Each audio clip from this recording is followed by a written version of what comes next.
Now, let us have a look at a number of geopolitical issues.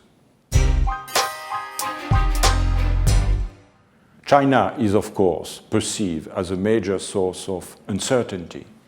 The party's plenary session in March will tell us how Beijing intends to manage growing social unrest in the face of economic transition and against a backdrop in anti-corruption drive and delayed political reform.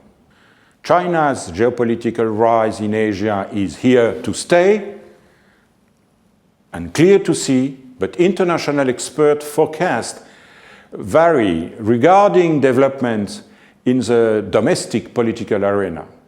Some of the key indicators they note of the regime vulnerability and the party's systemic frailty are the elite's tendency to emigrate, taking the capital with them, the repression aimed at human rights lawyers and anyone who dares to mention universal values, and the limit of any anti-corruption campaign when the political elites are running the large state companies in the fashion of South Korea chaebols.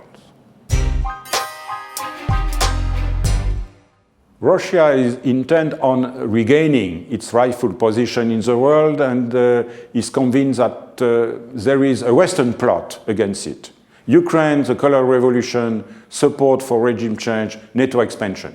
Its economic downturn will continue in 2016, sanction oil and gas low prices.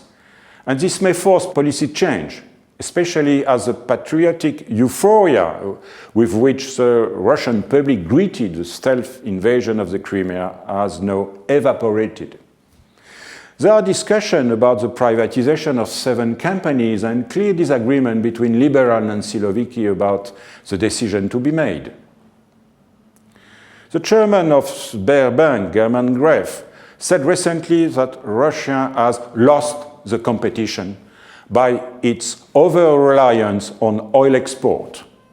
He also said, and I quote, "We are among the loser countries, the downshifter countries. The Stone Age did not end because we ran out of stones, and we can say that the age of hydrocarbon is also already over."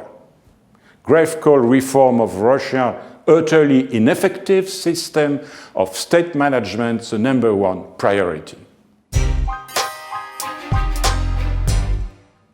In the tangled Middle East situation, the Western coalition will be able to reduce the territory Daesh holds when the Sunni-dominated Iraqi army finds the energy to retake Mosul.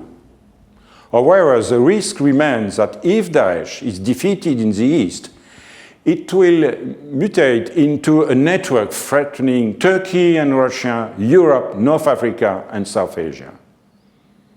Tension between Riyadh and Tehran will ease, but very slowly, according to Saudi Prince Al-Turki Al-Faisal in a recent speech in Paris. Last but not least, the most acute unknown is the political direction of Turkey, whose successive incarnation, a model of Islamic democracy, hub of Sunni world, and emerging economy with its finger in every foreign policy pies, are founder in the face of the crisis in the Middle East.